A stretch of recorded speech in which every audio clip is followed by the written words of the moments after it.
आऊं आहियां सुभान कोसो। नाज़रीन, अॼु जे प्रोग्राम में ज़िक्र कंदासीं सिंध जे ॿिए नंबर वॾे शहर हैदराबाद जो। हैदराबाद जी हालत बि सिंध जे ॿियनि शहरनि खां मुख़्तलिफ़ न आहे। अॼु बि हैदराबाद जा रहवासी ज़िंदगी जी बुनियादी सहूलियतुनि खां महरूम आहिनि। शहर जा रोड रस्ता उखड़ियल आहिनि। गंदगी जो राज शहर में क़ाइमु आहे। सिंध जे ॿियनि शहरनि जी हालत बि इन खां वधीक बदतर आहे। गुज़िरियल ॾींहुं पाण कराची जो ज़िक्र कयोसीं। अॼु जे प्रोग्राम में ज़िक्र कंदासीं हैदराबाद जो। हैदराबाद जे हवाले सां अॼु असांजे पैनल में शामिल आहिनि राशिद ख़ान साहब आहिनि, MKM पाकिस्तान जा MP आहिनि, हैदराबाद मां चूंडियल। उन सां गॾु असां सां वीडियो लिंक ते मौजूदु आहिनि असगर खानोटी साहब, असांजे हैदराबाद जा रिपोर्टर आहिनि। उन्हनि सां ॻाल्हि ॿोल कबी, सम्झण जी कोशिशि कबी त हैदराबाद अंदरि कहिड़ा मसइला आहिनि, शहरी कहिड़नि मसइलनि खे मुंहुं ॾियनि पिया। राशिद खान साहब, तव्हांजी वॾी महिरबानी, आपने सर हमने ज्वाइन किया। असगर खानोटी साहब, तव्हांजी वॾी महिरबानी, तव्हां पंहिंजो क़ीमती वक़्तु ॾिनो। असगर साहब, तव्हां खां शुरूआति कबी। हैदराबाद अंदरि छा सूरत हाल आहे रोड रस्तनि जी, जेको आहे त कहिड़ी सूरत हाल आहे? सुभान वॾी महिरबानी। सुभान, पहिरीं त पाण खे थोरो सम्झणो पवंदो त हैदराबाद जॾहिं खां ही HMC जो नओं सिस्टम आयो आहे, जंहिंमें 9 टाउन ठाहिया विया आहिनि ऐं म्यूनिसिपल कॉर्पोरेशन हैदराबाद थी आहे, त हैदराबाद जेको सॼो ज़िलो आहे हुनजी का बि हाणे जेको एरिया आहे या जेका बि जुरिसडिक्शन आहे उहा रूरल न रही आहे। सॼी जी सॼी हैदराबाद हींअर अर्बन में काउंट कयो वञे थो ऐं उहो शहरी आबादीअ में तस्वुरु कयो वञे थो। हैदराबाद जी जेका ॿहिराड़ीअ वारा इलाइक़ा हुआ, जंहिंमें ख़ासि तौर ते टंडो फज़ल आहे ऐं उनखां सवाइ टंडो जाम वारो इलाइक़ो आहे, उहो बि हाणे HMC जो हिसो थियो आहे। त हैदराबाद जे तारीख़ में पहिरियों भेरो HMC जी जेका जुरिसडिक्शन आहे उहा सिर्फ़ु हैदराबाद जी जेका 2 टाउननि ते अॻे मुश्तमिल हूंदी। पाण खणी इहे चऊं त सिटी वारो एरियो ऐं लतीफ़ाबाद टाउन, ऐं कासमाबाद बि HMC में काफ़ी फ़ाल न कंदी हुई ऐं बाक़ी एरिया बि HMC जे उन जुरिसडिक्शन में न ईंदा हुआ। त हीउ जेको लोकल गवर्नमेंट जो नओं तरमीमी बिल आयो, जंहिंखां पोइ नई म्यूनिसिपल कॉर्पोरेशन जो वजूद आयो ऐं पहिरियों मेयर पीपल्स पार्टीअ जो आहे काशिफ शोरो साहब, त उनखे जेका जुरिसडिक्शन मिली आहे उहा अॻूणनि मेयरनि खां या नाज़मनि खां उहा हैदराबाद जी जुरिसडिक्शन थोरी वधीक आहे। HMC जो जिथे को बि इंफ्रास्ट्रक्चर अॻे मौजूदु न हो ऐं हाणे उहो HMC जो पार्ट आहे, HMC जे जुरिसडिक्शन में अचनि था। त हिन वक़्तु जेको पहिरीं तव्हां सुवाल कयो हैदराबाद जे रोडनि जे हवाले सां, त तव्हांखे ॿुधायूं त हैदराबाद जी बदकिस्मती आहे त हैदराबाद जा जेके रोड रस्ता आहिनि उन्हनि जी हालत का बहितर न आहे। ख़ासि तौर ते जेका सूरत हाल आहे मियां सरफराज़ टाउन जे रोडनि जी पाण जेकॾहिं ॻाल्हि कंदासीं त मियां सरफराज़ टाउन में पुराणी सब्जी मंडीअ वारो इलाइक़ो आहे, स्टेशन रोड वारो इलाइक़ो आहे, काज़ी कयूं वारो रोड वारो इलाइक़ो आहे। त उन्हनि रोडनि जी काफ़ी वक़्त खां वठी मरमत न थी आहे, जंहिं करे उन्हनि जी हालत तमामु घणी ख़राबु आहे। जेकॾहिं इन खां अॻिते हलंदासीं पाण हुसैनाबाद टाउन तरफ़, त हुसैनाबाद टाउन में मेन रोड जो आटोबान वारो जेको रोड आहे उहो कुझु हुसैनाबाद टाउन में अचे थो, कुझु शाह लतीफ़ टाउन में अचे थो। त उन रोड ते हिकु मेगा प्रोजेक्ट मौजूदा मेयर सिंध हुकूमत जे सहकार सां शुरू कयो आहे। उन रोड जो जेको प्रोजेक्ट आहे, ख़ासि तौर ते उनजे भरिसां जेको ड्रेनिंग जो जेको नालो विछायो वियो आहे उन ते कमु हले पियो। तंहिं करे उन रोड जी जेका सूरत हाल आहे त उहो हिकु साइड वारो रोड अञा ताईं मुकमिल न थी सघियो आहे। तक़रीबन 1.5 साल जो अरसो थियो आहे ऐं हिकु साइड वारे रोड जो बि हिकु हिसो मुकमिल थी चुको आहे।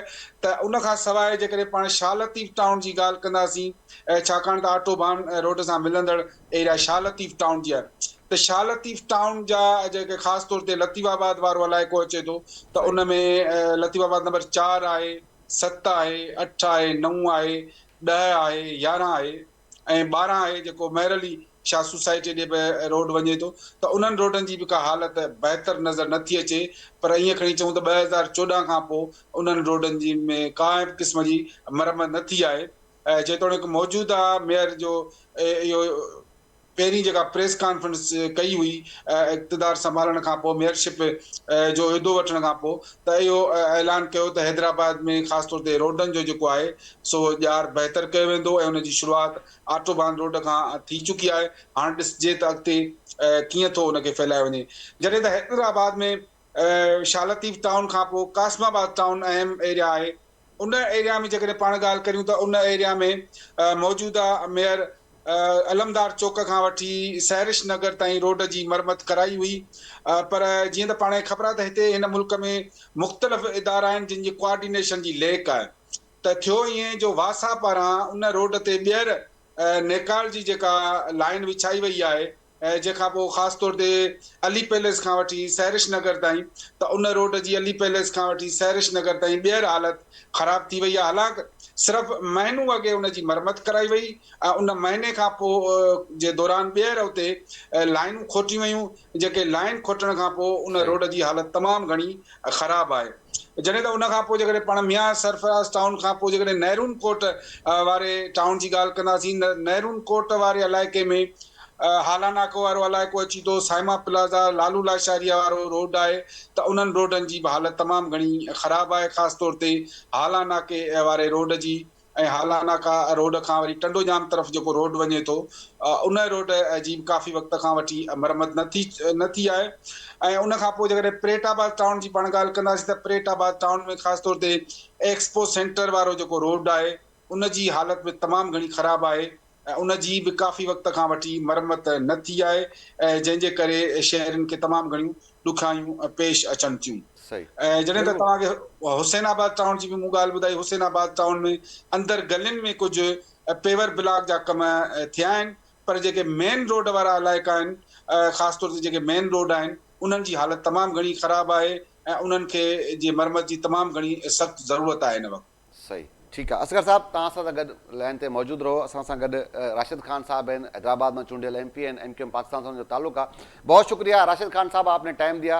राशिद खान साहब, आपने हमारे रिपोर्टर जो है ना असगर खानोई साहब की गुफ्तगू सुनी, वो बता रहे हैं कि रोडों की हालत क्या है। सर आप तो वहाँ से मुंतखब हुए हैं, क्या समझते हैं हैदराबाद की क्या हालत है सर? बिल्कुल असगर भाई ने बिल्कुल सही रिपोर्टिंग की है और जेन्युइन बातें बताई हैं। असल में देखें, ये जिस तरीके का निज़ाम अभी जो नया बल्दियाती निज़ाम आया है और हैदराबाद सिंध का क्या पूरे पाकिस्तान का वो वाहिद शहर हो गया जिसमें रूरल इलाका खत्म कर दिया गया है, सब इलाके को अर्बन कर दिया गया है।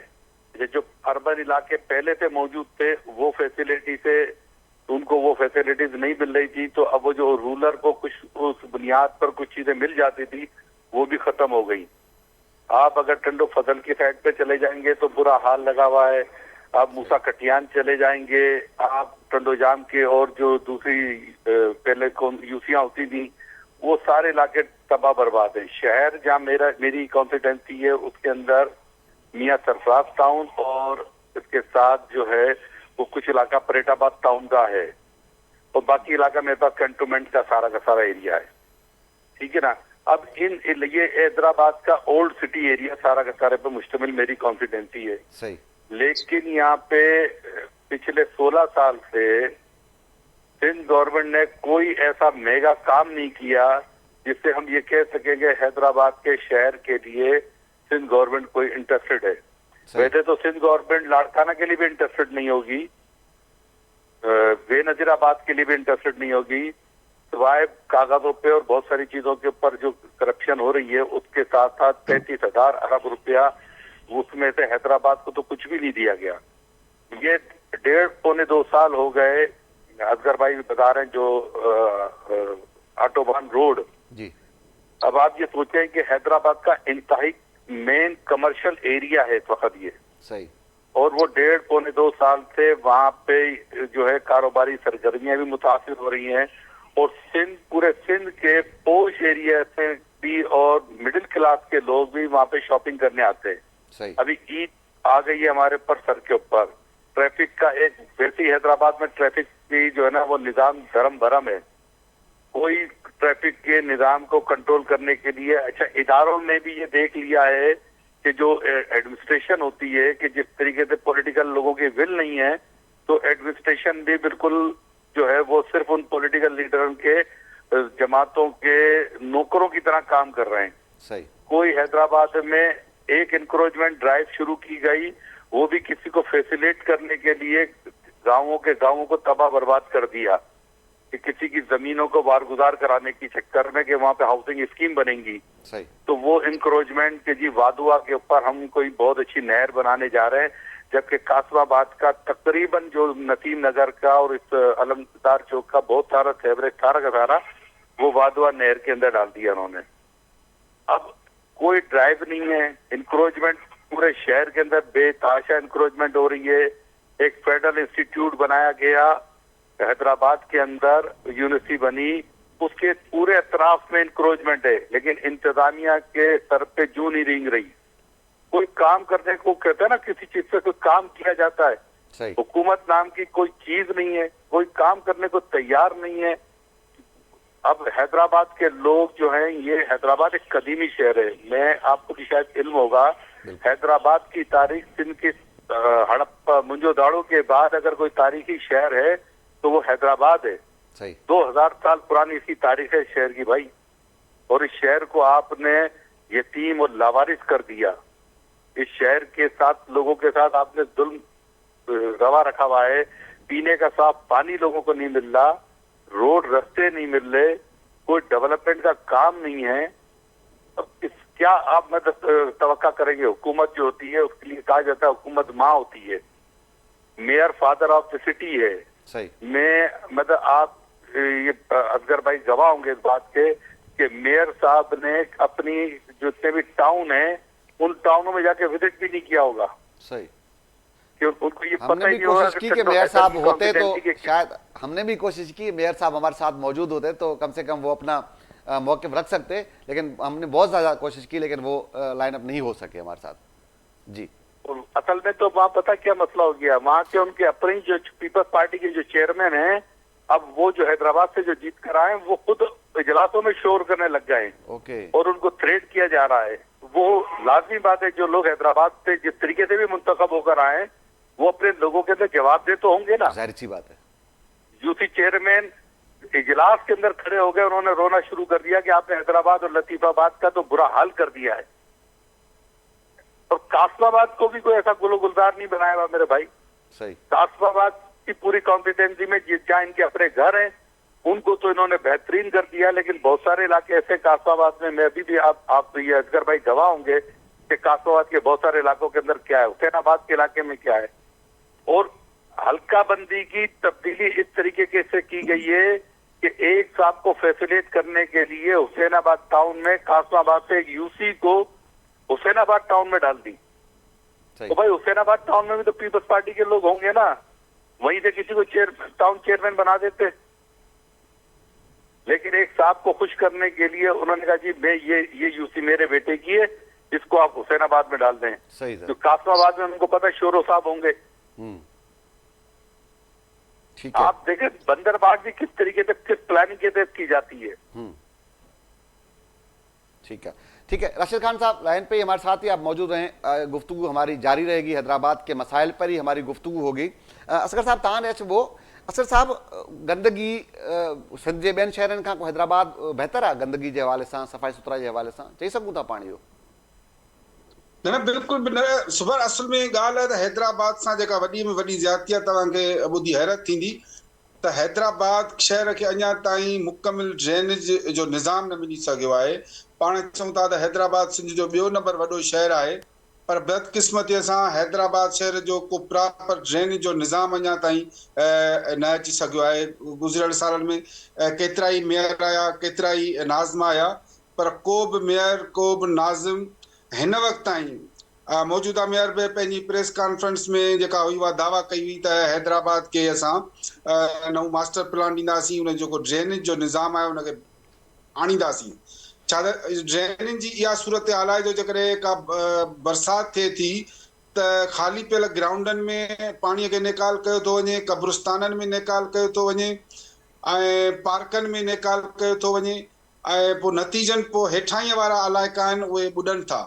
ऐं छाकाणि त जेका कोशिशि कई वई त हैदराबाद खे असां जेको ड्रेनेज जो निज़ाम ॾियूं उहो मुकमिल तौर ते नाकाम वियो, उन ते अरबें रुपया ख़र्च थिया, पर उहो बि नाकारा बणियल आहे। जंहिंखां पोइ ॿीहर उन ड्रेनेज निज़ाम ते कमु कयो पियो वञे, पर अञा ताईं उहो मुकमिल न थी सघियो आहे। ऐं जंहिंजे करे नतीजनि प्रॉपर तरीक़े सां ड्रेनेज न थियण जे करे सफ़ाई सुथराई जा तमामु घणा मसइला थियनि था। ख़ासि तौर ते हाणे कुझु ॾींहंनि साल ॾेढ में मुंहिंजे ख़्याल में सॉलिड वेस्ट मैनेजमेंट जो इदारो आयो आहे। उन शुरूअ में तमामु कुझु बहितर कमु कयो पिए, पर उन जे अचण सां बि के सुठा नतीजा न अची सघिया आहिनि ऐं प्रॉपर जेको सफ़ाई जो निज़ाम आहे उहो न आहे। गंदगीअ जा ढेर ख़ासि तौर ते शहरी आबादीअ वारा जेके ॻुतियल इलाइक़ा आहिनि उते इहो तमामु घणो आज़ारु आहे। ऐं ख़ासि तौर ते फुलेली वारे इलाइक़े खे चऊं या पाण लियाकत कॉलोनी वारो इलाइक़ो आहे सिधी त उते ॻोठ। अहिड़ा जी जी बिल्कुलु सीधी ॻोठ आहे। जेके मेन एंट्रेंस वारा रोड आहिनि सहरिश नगर वारो आहे त उते वॾा वॾा डंप पिया आहिनि, उहे गंदगीअ सां भरियल आहिनि, उन्हनि खे टाइम ते डिस्पोज़ ऑफ नथो कयो वञे। त बिल्कुलु गंदगीअ जो जेको आहे आज़ार आहे उहो हैदराबाद में पंहिंजी जॻह ते बरक़रार आहे। ऐं उनजो जेको ख़ासि सबबु आहे जेको मूंखे नज़र अचे थो त हैदराबाद खे ख़ासि प्रॉपर तौर ते अञा ताईं ड्रेनेज जो जेको आहे उहो निज़ाम न मिली सघियो आहे, जंहिंजे करे नालियूं नाला ऐं रोडनि ते गंदे पाणी जो हुजणु मामूल बणियल आहे। ऐं ख़ासि तौर ते तव्हांखे आऊं मिसाल ॾींदुसि, जेके 2-3 रोड अहिड़ा आहिनि जिथे तव्हांखे साल जा 12 ई महीना गंदो पाणी नज़र ईंदो। ख़ासि तौर ते तव्हां जेकॾहिं हुसैनाबाद वेंदव त उनजी जेका अंडरपास पुल आहे गिदू चौक खां वठी, त उते तव्हांखे अक्सर मतिलबु 90% डेज़ जा जेके ॾींहं आहिनि हफ़्ते जा या महीने जा साल जा, त उते पाणी बीठल नज़र ईंदो। ईअं ई शहरी इलाइक़ा आहिनि उते बि इहा सूरत हाल आहे। ऐं फ़क़ीरे जो पिड़ आहे, फुलेली वारा इलाइक़ा आहिनि ऐं परेटाबाद जा वारो इलाइक़ो आहे, लतीफ़ाबाद जा कुझु इलाइक़ा आहिनि सही। ऐं हुसैनाबाद में अंदरिया इलाइक़ा आहिनि, त उते तक़रीबन रोडनि ते तव्हांखे पाणी बीठल नज़र ईंदो। उनजो मेन सबबु इहो आहे जो अञा ताईं हैदराबाद खे को प्रॉपर न निज़ाम न, आहे हेॾो वॾो नेकाल जो। सिंध जो वॾो शहर पाण चऊं त बिल्कुलु सिंध जो ॿियो नंबर वॾो शहर जिते प्रॉपर ड्रेनेज सिस्टम बि बिल्कुलु ड्रेनेज हुकूमत न सिस्टम ठाराए सघी आहे। एग्ज़िस्ट ई नथो करे। तमामु वॾो अलमियो आहे। ऐं तमामु ॿियो वॾी त सूरत। हैदराबाद खां इहो बि अलमियो आहे त मौजूदु पीपुल्स पार्टी जी हुकूमत जॾहिं खां आई आहे त हैदराबाद ॿियो नंबर वॾो शहर त चऊं था, पर ज़िले जी जेका बजट आहे उहा तव्हां ॾिसंदव त सिंध जे ॿियनि शहरनि खां तमामु घणी घटि आहे। ओके। छाकाणि त हैदराबाद में लॾ पलाण जो रेशो तमामु घणो आहे। कराचीअ खां पोइ ॾिसूं त हैदराबाद में ख़ासि तौर ते 2011 जे बोर्ड खां पोइ जेको इन्फ्लक्स आयो ॿाहिरनि शहरनि खां सही। उहो वधियो। त हैदराबाद में उन लेवल जो को इंफ्रास्ट्रक्चर न हो ऐं नतीजे में हैदराबाद में आबादी जा तमामु घणा मसइला आहिनि ऐं ख़ासि तौर ते पीअण जो साफ़ पाणी आहे। सही। छाकाणि त बजट न आहे, बजट एतिरी इनसफिशियंट आहे जेका हैदराबाद ठीकु जी आहे। रियल असां सेंसिस मुताबिक़ जेका 25 लख राशिद खान साहब 24 लख। राशिद खान साहब बि हलूं था जेको आहे त असगर साहब, राशिद खान साहब, पीपल्स पार्टी ने जाम खान शोरो साहब को वजारत भी दी, मेयरशिप भी उनके पास है, तो क्या हैदराबाद के लोगों को वो पानी साफ पीने का पानी दे सके हैं? देखिए, जाम साहब हो गए, ये मतलब सारा पीपल्स पार्टी के अंदर एक हैदराबाद में बड़ा जो है ना बहरान सा है। मतलब पीपल्स पार्टी के हैदराबाद में 3 सूबाई वजीर हैं, एक सीनियर वजीर भी हैदराबाद से ताल्लुक रखते हैं, शर्जील इनाम मेमन साहब।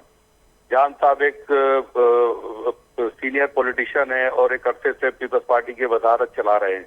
इसके साथ जब्बार साहब को भी दफा उन्होंने वजारत दे दी है। और अभी यहाँ पे हैदराबाद में मेयर और डिप्टी मेयर में आपस में क्लैश चल रहा है। ये सब जो आपस के जितने भी इनके इख्तलाफात हैं उसकी वजह से ये तो हैदराबाद शहर के अंदर जो है वो पैसे नहीं आ रहे। अब जो पैसे आ रहे हैं वो कोई लेकर आता है अपना डिप्टी कमिश्नर, तो वो डिप्टी कमिश्नर साहब उनके मरूने मिन्नत हो जाते हैं। सही। कभी कोई लेकर आ जाता है। पिछले सालों के अंदर जो डिप्टी कमिश्नर थे उनके बारे में सुना ये गया था कि वो शर्जील इनाम मेमन साहब के आदमी है। अभी ये जो डिप्टी कमिश्नर साहब आया सुना उनके बारे में ये कि ये जाम साहब के आदमी है। ठीक है। अब ये सब एक दूसरे के आदमी होने की वजह से शहर के आदमी कोई भी नहीं बन रहा। हैदराबाद शहर के अंदर पीपल्स पार्टी को तो चाहिए था कि उनका पहली दफा मेयर आया है। इससे अच्छा तो था मखदूम साहब का दौर कि मखदूम साहब जिले के नादिम थे तो उन्होंने कुछ ना कुछ शहर के लिए भी काम कर रहे थे जो उनके पास वसाइल आते थे। ठीक है। और ये मैं बिल्कुल असगर भाई की बात से इत्तेफाक करूंगा कि 15 साल से हैदराबाद के अंदर सिंध गवर्नमेंट ने उस तरीके का फाइनेंशियल बजट दिया ही नहीं है। इस साल भी जो बजट थी हमने शोर किया अपने शहर के लिए कि भाई हमारे शहर पे कुछ बजट दें आप। इतना बड़ा सिविल अस्पताल हैदराबाद शहर का जो न सिर्फ हैदराबाद शहर को फीड करता है बल्कि वो टीचिंग हॉस्पिटल होने के नाते बदीन, मीर बुखार, उमरकोट, झुड्डो, डिगरी, ये दादू, नवाबशाह, इधर के सारे लोग मरीज इधर आते हैं। और आपको ये असगर भाई और कंफर्म भी कर लेंगे, जाके रिपोर्टिंग भी कर रहे हैं इस पे, हैदराबाद सिविल हॉस्पिटल में मेडिकल ऑफिसर और पैरामेडिकल स्टाफ की तकरीबन 4000 असामियां खाली हैं। अब ये सूरत हाल है, पीपल्स पार्टी को इस पर तवज्जो देनी चाहिए। मैं तो आपके चैनल के तवसुत कहूंगा कि बिलावल भुट्टो जरदारी साहब को चाहिए कि वो लोगों की थोड़ी सी मॉनिटरिंग भी करें। बाद में ये करप्शन की खबरें अखबार की और टीवी की मीडिया की दीनत बनेंगी, इससे पहले इसके ऊपर कुछ ना कुछ तो करें। ये शहर के लोग आपको देख रहे हैं, आप लोगों ने इनको, आप इनके मेयर हैं, हमें तो आप पैसे दे ही नहीं रहे। मेरी जगह जो मुझसे साहब हारे हुए हैं, इनकी सिंध काउंसिल के मेंबर हैं, उनको थोड़े बहुत पैसे दे दिए, वो जाके जो है काम कर रहे हैं।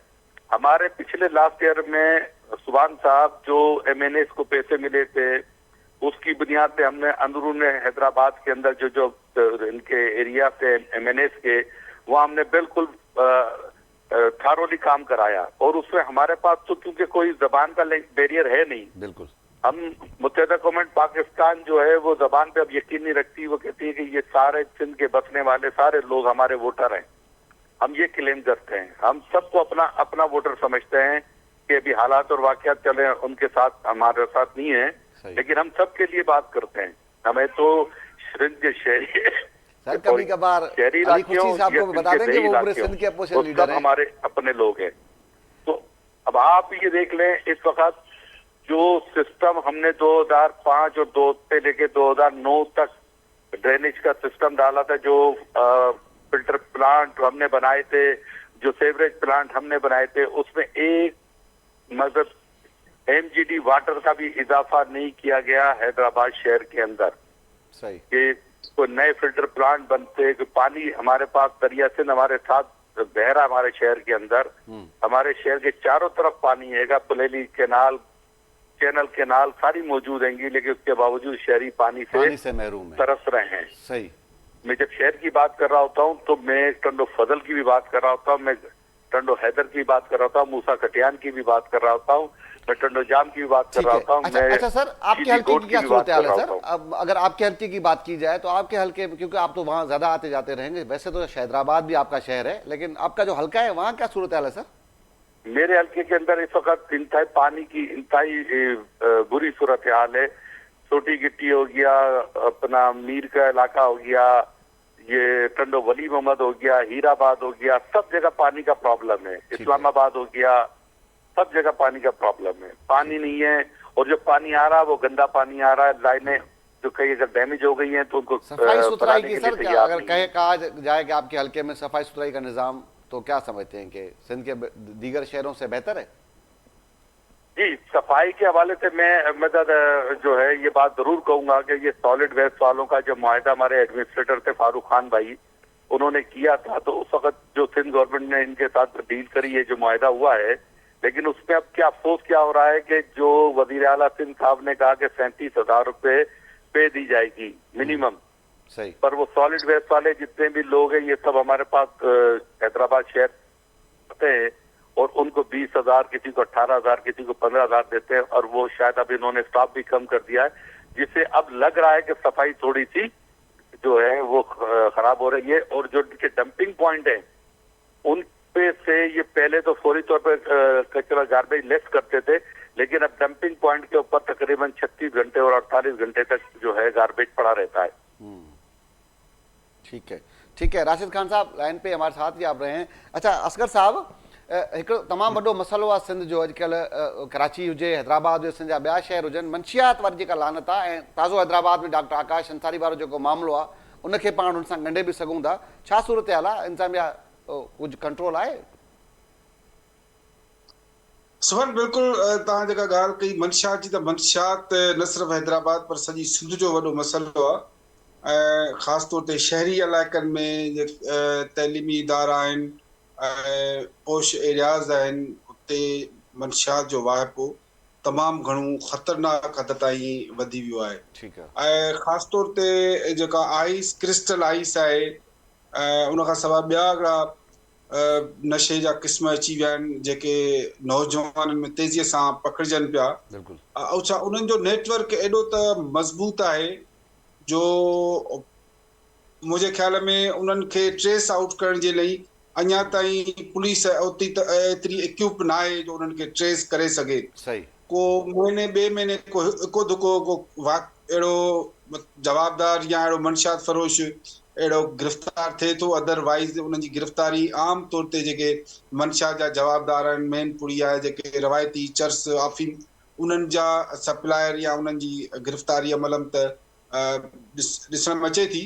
पर जेको आइस क्रिस्टल आहे ऐं ॿिया जेके ख़तरनाक क़िस्म जा नशा आहिनि जेके नौजवाननि में तेज़ी सां पखिड़िजी रहिया आहिनि, सही। उन्हनि जी सप्लाई चेन खे रोकण में मुंहिंजे ख़्याल में अञा ताईं पुलिस नाकाम आहे, या पुलिस खां हू तमामु घणो एडवांस आहिनि जेके अहिड़े क़िस्म जो मंशियात सप्लाई कनि था, जो अञा ताईं पुलिस जे मुकमिल कंट्रोल में न अची सघिया आहिनि ऐं उहो तेज़ीअ सां उन पंहिंजूं जड़ूं मज़बूत करे वियो आहे उहो अहिड़े क़िस्म जो नशो, ऐं ख़ासि तौर ते नौजवान तबिके में पोश एरियाज़ आहिनि, तइलीमी इदारा आहिनि ऐं टीनेजर्स नौजवान आहिनि, त उन्हनि में तेज़ीअ सां नशो पखिड़िजे थो। ऐं हैदराबाद में ख़ासि तौर ते गुज़िरियल हफ़्ते पुलिस पारां शीशा पॉइंट ते कार्रवाइयूं कयूं वयूं हुयूं ऐं काफ़ी शीशा पॉइंटूं बंदि बि कयूं वयूं हुयूं, पर महमूल जी कार्रवाई ऐं कुझु ॾींहंनि खां पोइ वरी उहो ॾिसण में आयो त उहे खुली वयूं ठीकु आहिनि। आहे। अच्छा, आख़िर में इहो ॿुधाइजो त जाम ख़ान शोरो साहिब जो सूबाई वज़ीर आहिनि, उन्हनि जो इहो हल्को आहे, उन्हनि जो जेको तक आहे उन तक जी छा सूरत हाल आहे उते? जेका रोड रस्ता सफ़ाई सुथराई जो निज़ाम कीअं ॾिसो पिया? जी, जाम ख़ान शोरे जो जेको सूबाई तक आहे कासमाबाद वारी एरिया आहे। कासमाबाद मूं तव्हांखे ॿुधायो त उहा हैदराबाद जे ॿियनि शहरनि सां ई ॻंढियल आहे, उन जी बि का अहिड़ी सूरत हाल बहितर न आहे।